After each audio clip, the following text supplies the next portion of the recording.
যেটা আমরা বলতেছিলাম মহাকর্ষ বিকর্ষ পর্যায়বৃত্ত গতি এবং তরঙ্গ তিনটে চ্যাপ্টার ইন্টার রিলেটেড এবং এখানে পড়ার সিকোয়েন্সটা হচ্ছে প্রথমে পড়বো তরঙ্গ ইম্পর্টেন্ট, দেন পড়বো পর্যায়বৃত্ত গতি ডাবল স্টার দিলাম এবং এই দুটোকে মিক্স করে আমরা মহাকর্ষের সাথে কভার আপ করে ফেলবো। তাহলে আমার তিনটা গেল। প্রথমে আমরা একটু সাম আপ করি, একটা সিকিউ এখান থেকে আসবে, একটা আমার ভেক্টর থেকে আসবে, আর একটা হচ্ছে পদার্থের গাঠনিক ধর্ম থেকে।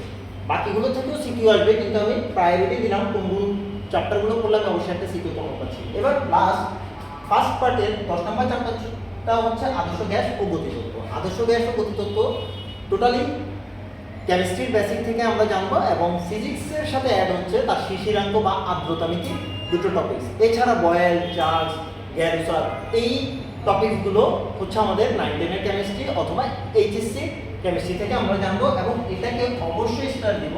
এটা হচ্ছে ভেক্টরের মতো ইম্পর্টেন্ট একটা সিকিউ আসে সলো একটা চ্যাপ্টার, আমরা এটাকে সলো চ্যাপ্টার বলতে পারি। তাহলে আমরা সলো চ্যাপ্টার পেলাম কয়টা? ভেক্টর, দেন হচ্ছে আদর্শ গ্যাস, পদার্থের গাঠনিক ধর্ম। এই তিনটা চ্যাপ্টার হচ্ছে শুধু তিনটা চ্যাপ্টার পড়লে আমি তিনটা সিকিউ কমন পাচ্ছি। ফার্স্ট পার্ট গেল। এবার আসি সেকেন্ড পার্টের সাথে আমরা কিভাবে রিলেট করব। খুবই ইজি। আমি যদি এই চ্যাপ্টার 10 পড়তে পারি, এটা পড়লে এর সাথে কানেক্টেড করে আমরা করব সেকেন্ড পার্টের প্রথম চ্যাপ্টারটা তাপগতিবিদ্যা। এই দুটো তড়িৎ আমাদের 9-10 এর বেসিক থেকে ধরে দেন আমরা আগাবো স্থির তড়িৎ, চল তড়িৎ। এবার এই দুটো চ্যাপ্টার, এটাকে যদি আমি বলি চৌম্বকের কথা, চৌম্বক চ্যাপ্টার আমরা এইচএসসিতে সবার লাস্টে করব।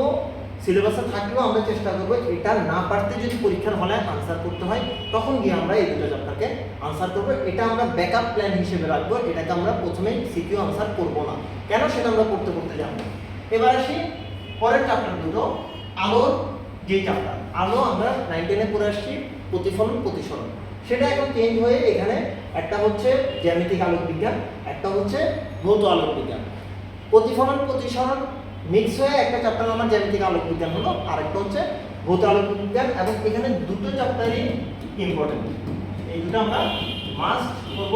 চৌম্বক আমরা পড়বো না, তড়িৎ আমরা অবশ্যই করব, তাপগতিবিদ্যা ও একটা সলো চ্যাপ্টার। তড়িৎ থেকে একটা অথবা দুইটা সিকিউ থাকবে, চৌম্বক থেকে সিকিউ থাকবে, সেটাতে আমরা পরে আসবো। এই আলো চ্যাপ্টারগুলো থেকে একটা একটা করে সিকিউ মাস্ট আলাদা আলাদা করে আসবে। আধুনিক পদার্থবিজ্ঞান টোটালি সেপারেটেড একটা চ্যাপ্টার, সে কারোর সাথে খুব একটা ওভারল্যাপ না, কিছুটা ওভারল্যাপ বলতে এই লাস্টের জ্যোতির্বিদ্যা চ্যাপ্টারটা একদমই পড়তে হয় না।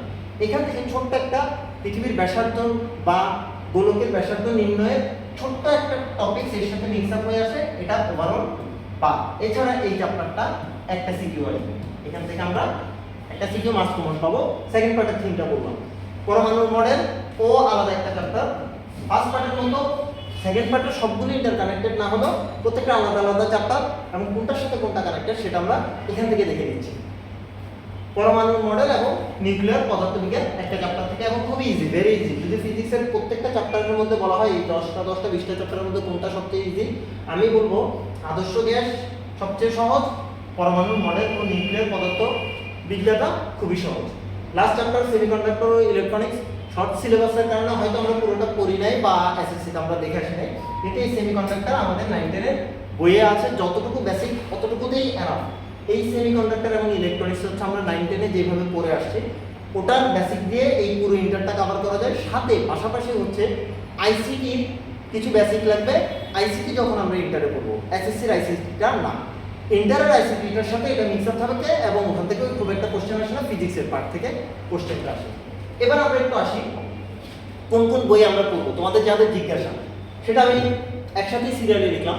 আমরা বই পড়বো বেসিক্যালি দুইটা, সেটা আমরা বইটা পড়ি অথবা আমরা বইগুলোকে কালেক্ট করি। অবশ্যই অবশ্যই শাহজাহান তপন প্রথমে কিনবো, কিনে দুটো ভাগ করলাম। এখান থেকে আমি থিওরি ইজি, খুবই ইজি, থিওরিটা সহজ করে লেখা আছে শাহজাহান তপনে, থিওরিটা পড়বো, ম্যাথগুলোকে সলভ করবো, সলভ করে এরপরে যাবো আমির হোসেন ইসাকের বইয়ে। এখানে থিওরি দেখবো যেগুলো এখান থেকে বাদ, যেটা আমি শাহজাহান তপনে পেলাম না, সেটা হচ্ছে আমির হোসেন ইসাককে যেটা নতুন ওটা এখান থেকে পড়বো। এখানে যেটা আমি পড়ে আসছি ওটা এখান থেকে আমার পড়ার দরকার নেই। ম্যাথ এটা করব, ম্যাথটা আমার একটা বেসিক মাথায় বিল্ডিং হবে। এর পরবর্তীতে যদি আমাকে এক্সপার্টাইজ হতে হয় আমি সেক্ষেত্রে ইসাকের ম্যাথটা প্রায়োরিটি দিতে বাধ্য, কারণ এই ইসাকের ম্যাথের উপর বেস করে আমার অ্যাডমিশনের কোশ্চেনগুলো আসে। সো এটাকে কেন পড়ে নিলাম সেটা আমি লেয়ারটা বুঝালাম, প্রথমে থিওরি আবার ম্যাথ, আবার থিওরি করবো যেটা এখানে ছিল না, এরপরে ম্যাথ। ইসাকের ম্যাথ করলে আমি বলতে পারি যে মোটামুটি আমার ফিজিক্সের একটা বেস রেডি। গত বছর আর এই বছরের কোশ্চেনগুলো প্রশ্ন যদি আমরা অ্যানালাইসিস করি তাহলে আমরা দেখব গাইড করে বা এডিট করলে আমাদের হয়ে যেত।